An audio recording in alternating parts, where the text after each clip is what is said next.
Okay. Again, welcome back. Our previous session was about simple traffic rules, and this is the consecutive learning program of the first simple traffic rules. This is about low risk driving. As you know me already now, my name is Professor Shrestha, and I've been driving instructor for the last 3 years. I'm a safer driver course and Keys to Drive accredited driving instructor. Probably you might not know about what's the Safer Driver course. I haven't mentioned before. Safer Driver course is a program where the young learners, like under 25, they have to do the course. And I'm a coach of the Safer Drivers. I teach them how to become safe on the road. And Keys to Drive accredited driving instructors means I'm a certified Keys to Drive driving instructor. Keys to Drive is a program run by the government in Australia. So that's the free lessons the government provides to make the road users or young people like you safe on the road.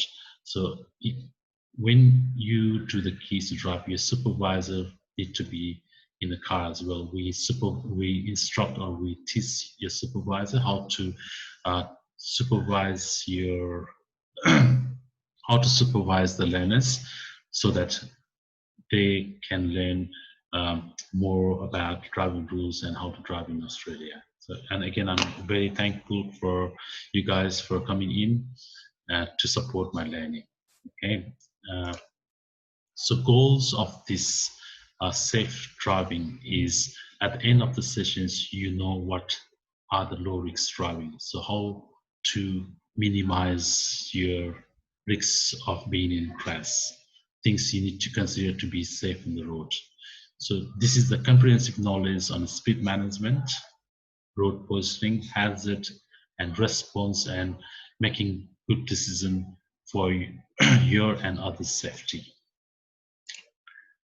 So as you already know, for this health and safety requirement, if in case of any emergencies such as fires or earthquake or whatever, you can stop this program and you can evacuate to your safe place. So if you want to go for restroom, if you need to drink water or anything, you are permitted to.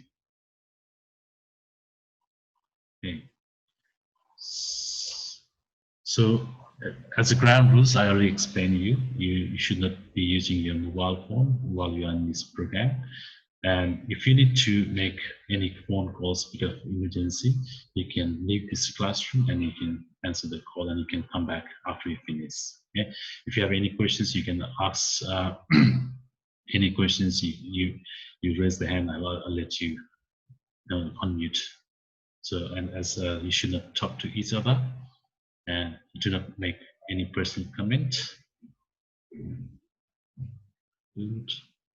I'm checking if someone is missing here now. That's good. Perfect. And so yes, as far as possible, it has to be we're learning from each other. So try to be interactive in a class. Okay. So the benefit to you knowing this is you can drive a car with a supervisor. Definitely, when you hold the learner license, you are not allowed to drive by yourself. So you can drive vehicle or car with a supervisor once you know this program. And you can. The most important thing is you minimize the risk of being in a crash. So you can decide or you can make good decisions how to act in medium and complex traffic situations. And this will also help you to pass the driving test in Australia. So if you are willing to go for your driving test, this program will be very helpful for you. So listen carefully. Thank you. And today's agenda is about what we are covering today. Is we are talking about low risk driving. What is low risk driving? What you need to do for your minimizing the driving risks or minimizing to be in a crash.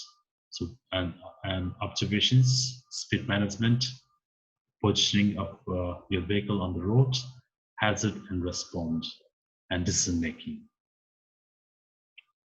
So what is low risk driving? So when you are driving on the road, as you've probably been driving on the roads with your supervisor, let's imagine. So when driving on the road is never risk free. There is a risk, but you should always aim to drive low risk. A low risk driver has good observations, speed management, road positioning, hazard management, and decision making skills. If you have all those uh, skills, you're driving on the road, or when you are driving, you have low risks. So I need to see Ankit and Luza on the screen as well, please, if he or she is listening. Okay, good, perfect. I can't see Ankit on the screen.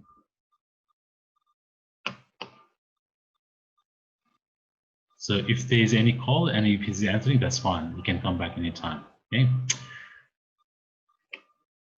So key point for low risk driving, as I mentioned before, 2 observations, speed management, road positionings, and hazard management and decision making. So observations, what do you mean by observation? Observations is watching your surroundings. When you are driving, you should not always be looking forward. You'll be looking your surroundings as well. So key to good driving, good observation is scanning. So scanning is looking, scanning is keeping your eyes moving, checking one area for a couple of seconds and then moving eyes to another area. Good. So when scanning, you need to look in a distance at the surface of the road to see if there is any potholes or debris on the road. And you need to check your left and right mirror as well. So regularly, you need to check your mirrors and the instrument. Instruments could be the speed gauge, your indicator, those kind of things.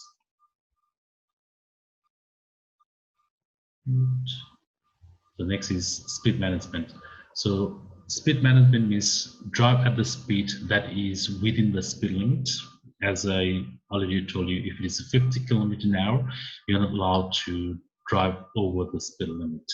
So it has to be within the speed limit, and that allow you to react and completely stop within the distance you can see is clear if it's necessary for you to stop. So that's the speed management.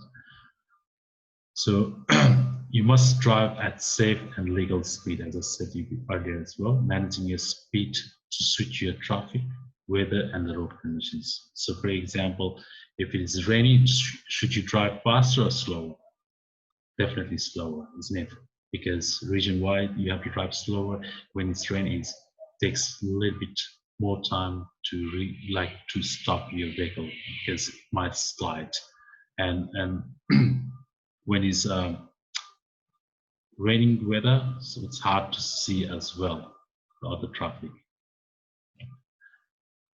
So maintaining space in front of the following traffic. You must adjust your speed to maintain crash avoidance space. Crash avoidance space is, as we already discussed about crash avoidance space, which is 3-second gap. When you are driving, when you are following any cars, you must maintain 3-second gap. 3-second gap is also known as crash avoidance space, as I have highlighted here to the front of the car.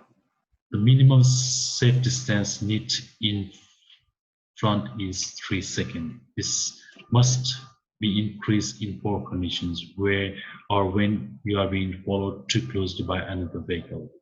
So when you change the lanes or any other vehicle moves into your 3-second gap, you will be expected to create new safe gap by gradually slowing down, dropping back your speed. So crash avoidance space is the safe gap you need to maintain. As I already created that one. So when you're driving, it's also known as safe following distance. So if you maintain safe following distance, no matter what, you won't have rear-end crash. You won't crash with any other cars. So 3-second gaps need to maintain from the vehicle ahead to avoid rear end crash. In general situations, in normal situations, the researchers what they have found is it takes 1/2 second for you to react and 1/2 second to stop your vehicle. So that's why you must always maintain 3-second gap while you are following the other cars. Is that clear for you guys? So as you can see, 3-second gap, as I already explained to you as well. So how to maintain 3-second gap, how to know whether you are following too close. So when the screen car reaches to any statutory position, for example, is the pole or tree. So you start counting 1001, 1002. If you reach that tree before counting 3 means you are following too close. If you are following too close, it might be very risky of having crash with that green car. If that car stops suddenly, you probably won't able to stop behind that car if you are not maintaining 3-second gap. Right? If it's the weather, adverse weather conditions, for example, raining or in the night time, you must maintain more than 3-second gap. So for example, 3-second gap will change depending upon your speed. The faster you drive, larger distance you need to maintain. For example, if you are driving 60 km/h, so the distance from the following cars should be at least 50 meters. It's more than 50 meters distance, it's better for you. You won't have crash. If it is 80 kilometers, 67 kilometers, sorry, 67 meters you need to maintain distance from the following cars. If you are driving 100 kilometers, more. So faster you go, more distance you need to maintain. Slower you go, vice versa. So maintain space when you stop. When you stop behind any traffic, any vehicle, you must maintain at least 1 car length space and not more than 2 cars. So reason why is if you stop too close, as here, the car A has maintained 1 car length space. If you stop too close, what happened? If someone hits you from behind, you also hit the green car if you don't maintain a car space. So that's the reason you must maintain at least 1 car space from the stop vehicle in front of you. So, and another rule is you may move forward within 1 meters once the vehicle behind. If, so let's say we are driving car A, blue car. If someone is stopped behind us, then you may close this 1 car length to maximum of like 1 meters. So reduce the speed. So you must slow down if you don't have clear view of the road ahead. For example, blind corners, block intersections, twist and poor weather conditions. So say this is a bit curvy road, right? If you see this kind of curvy road, if the curvy road is ahead, you need to slow down. So how we can see if you have less than 5-second vision, you aim to slow down your speed. So another one is for safe driving, you must have good road positioning. When you're driving, you must drive within the marking of the lane.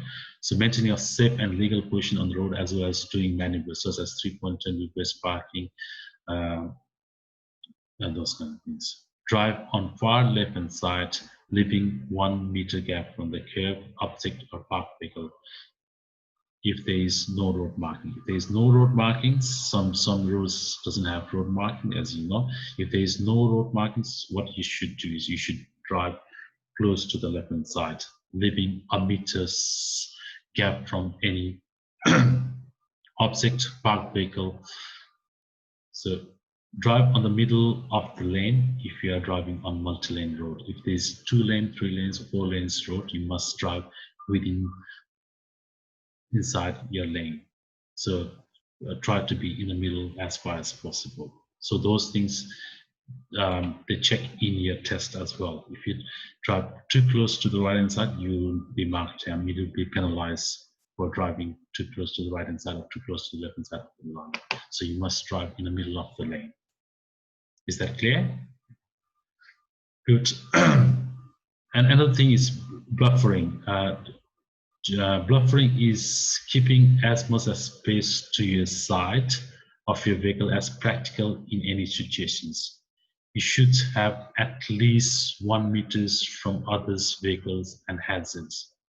So if you don't have a meter space from any object or any vehicle, what you should do is you should slow down and move away from that object or vehicle or any hazard.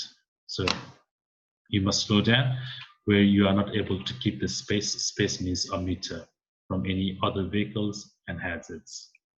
So you need to change your positions on the road to create the space from the hazards. So for example, if you have hazards on your left hand side, you have to slow down and move a little bit towards the right hand side if it is safe for you. If it's not safe, then you should drive slower. On the crest and curbs, slow down and move away from oncoming traffic. So oncoming traffic means oncoming traffic is on right hand side. So move away from oncoming traffic means move to the left hand side if possible. So when possible, you should be at least a meter from the center line on the blind or crest or curb. So as I told you about the buffering, that's the image. So for example, when you are driving, you must leave a meter space. So there's a white car we are driving. Those green cars are the parked vehicles. Right. So why do we need to maintain 1 meter spaces? If someone like here open the door, if some vehicle open the door, we should not hit them.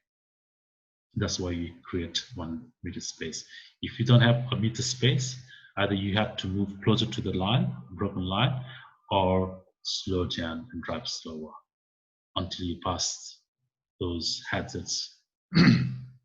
As you can see, from the center line, half a meter. If you leave half a meter from the center line, other cars leave the centimeter, the 50 centimeter as well, half a meter. So you have 1 meter space. If you can't create that much space, you must go slower. So turning at intersections, your position in marking turn is important to ensure smooth and safe flow of traffic. As we already seen the road marking on the road.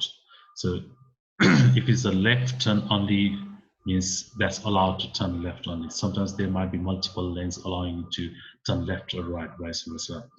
So if you are turning left, you must stay on left lane, or unless there is a marked on the other lane.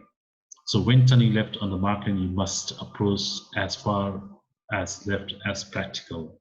When turning left on the lane road, you must approach into left lane or any marked left turn lane. As probably there is pictures as well. As you can see on the pictures, maybe I can make it a little bit bigger so that you can all see. So here, 2 lanes allow you to turn left. So far left hand side lane can only turn to the left lane, far left lane. So while the middle lane, they allow to turn to the middle lane or the right, far right hand side lane. And on here as well, so if you're turning right, so you must be on right hand side lane. Right hand side lane allow you to turn to any lane on the other side of the road. Okay. So multiple lanes. Again, I'll trim this one for you so that you can see. So as you can see here as well, multiple lanes turnings. So here, left lane only allowed to turn left, whereas right lane, 2 right, middle lane and right lane allowed to turn right. In that case, if you're in the middle lane, you must turn to the middle lane or left hand side lane. If you're on the right hand side lane, you must turn to the far right hand side lane. So in marked lanes, you must turn to the same lane from where you're going to the another road. So, and the second diagram is 2 cars turning right at the same time. So if you are turning right and the other car is turning right at this kind of intersections, you are allowed to turn at the same time. You don't have to wait and give way to them. Okay, so next will be the positions on the roundabout. As you already know the roundabout, I'll show you the picture of the roundabout. This is the roundabout.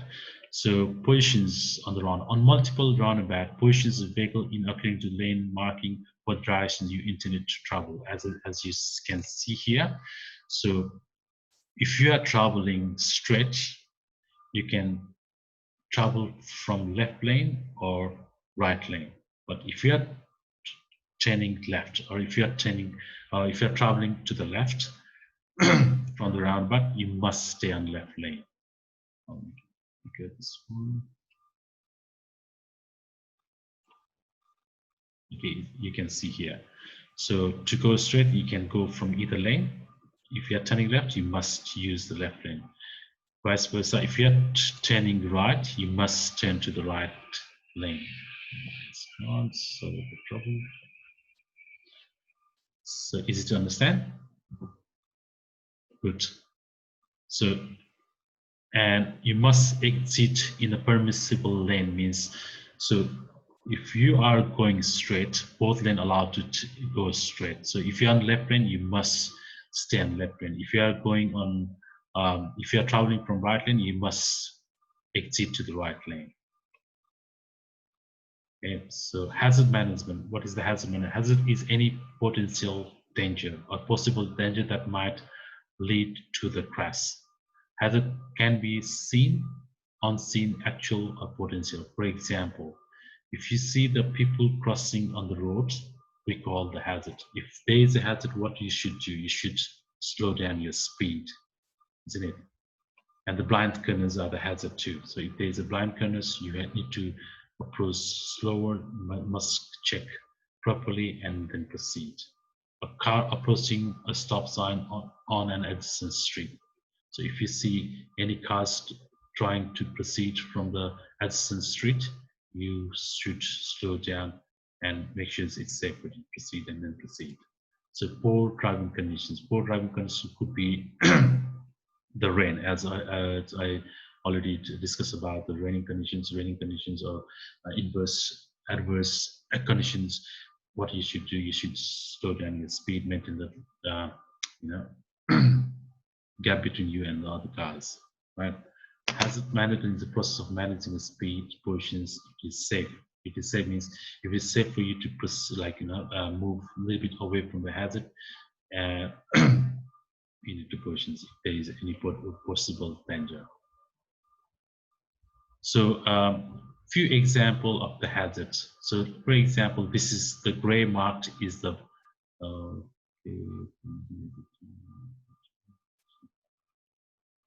so I'm getting a little bit trouble with this Zoom meeting. I don't know whether we can finish. It says we got only 10 minutes. Let's say whether we can. Otherwise, we can do the another meeting too.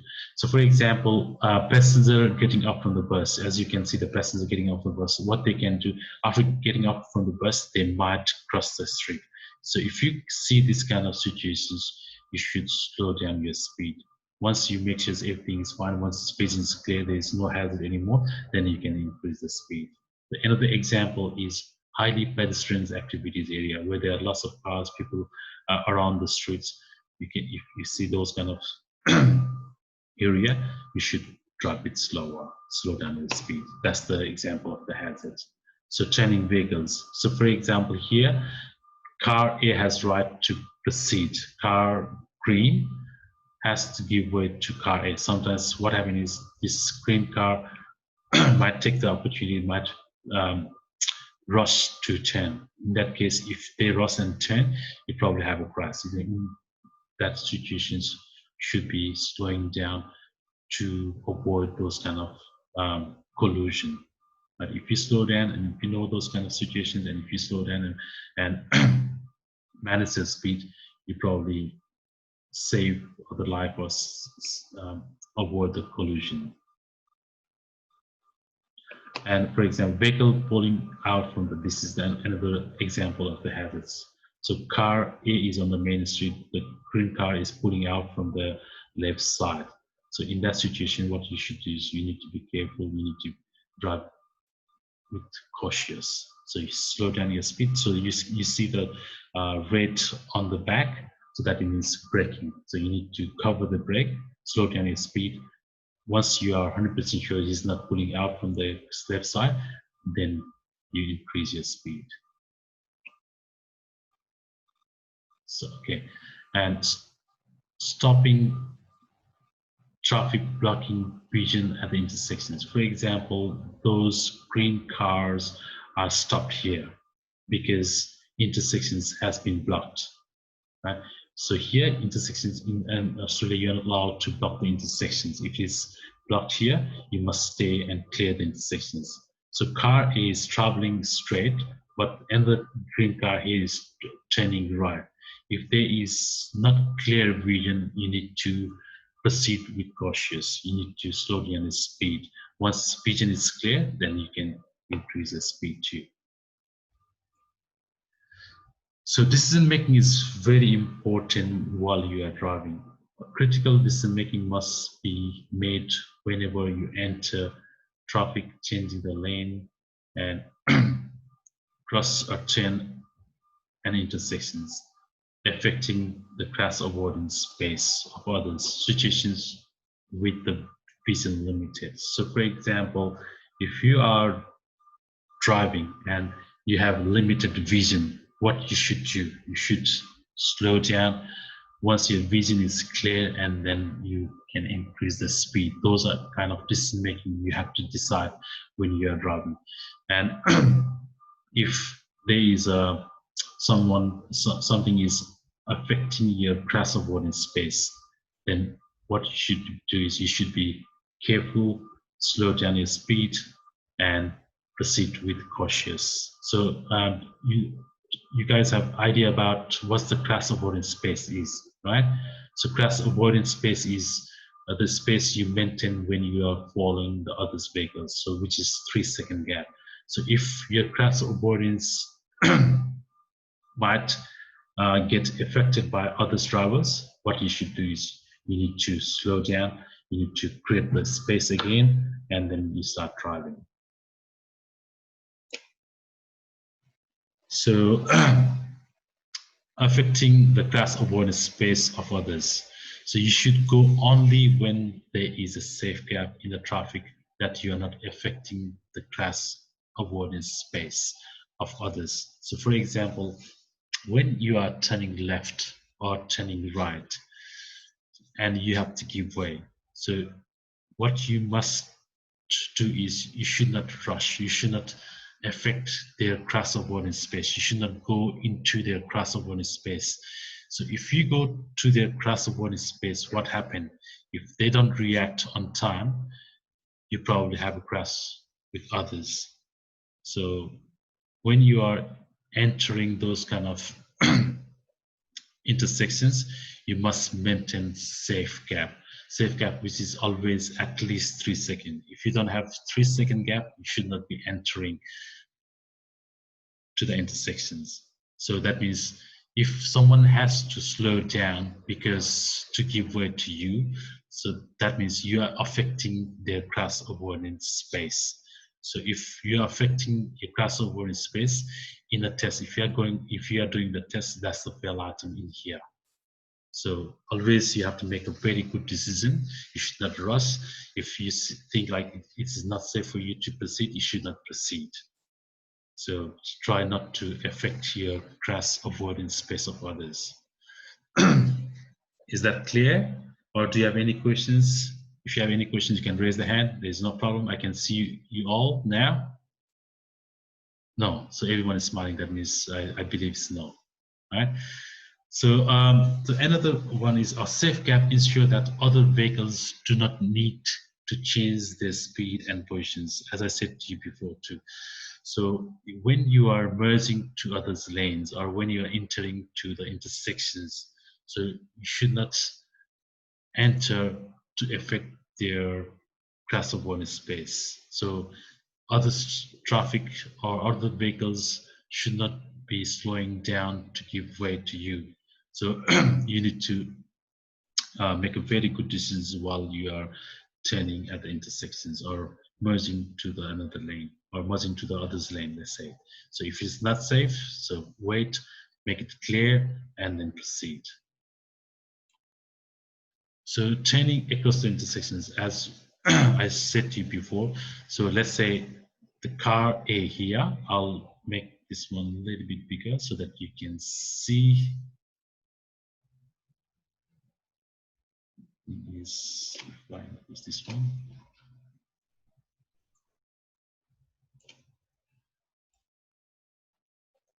So can you see now a bit bigger? Yeah. So here the car A has turned from here and entered to the sub street. There was a green car coming from here.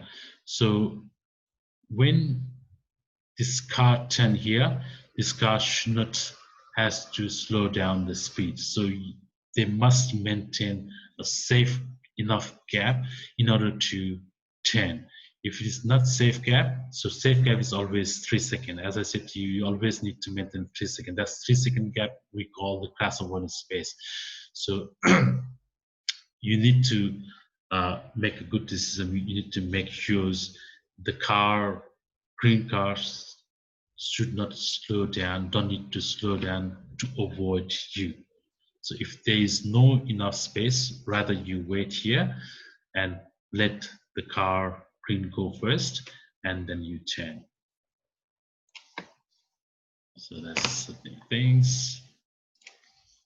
So joining the traffic stream as well. When you're joining the traffic stream, select the gap that allow you to reach the traffic speed before approaching the vehicles are within 3 second gap of your car. So when you are turning, this car should you should not let them to slow down their speed. So that's the 3 second gap you must maintain. If there is no 3 second gap, you should not enter.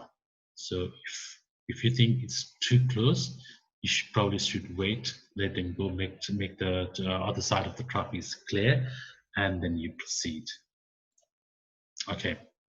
So that's all about, mostly about the low risk driving. So what we have learned today is so how to become safe on the road, how to drive without low risks. There's, as you know, there's always risks on the road. There might be risks of having crash, risks of hitting the pedestrians, those kind of things. So to be good at low risk driving, you need to be good at observations. Observation is you will be looking around your surroundings. You need to take a